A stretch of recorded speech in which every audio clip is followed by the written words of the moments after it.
Welcome to Chuck's Bricks. The city is starting to fill in. I always gotta put a concert in a park in my city. I know these figures, a lot of them are not Lego, but trying to fill up a group this huge, I buy some off brands where only like 50 cents or so a piece.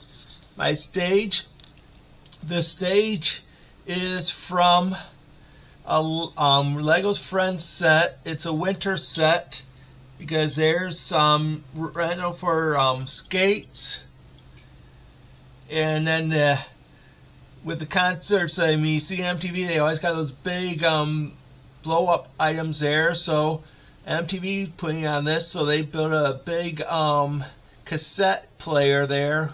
Who remembers cassette players? I don't know.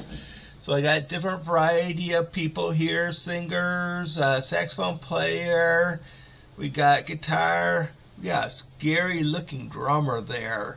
The drum set, I don't know where that came from. That was something like at a dollar store or something.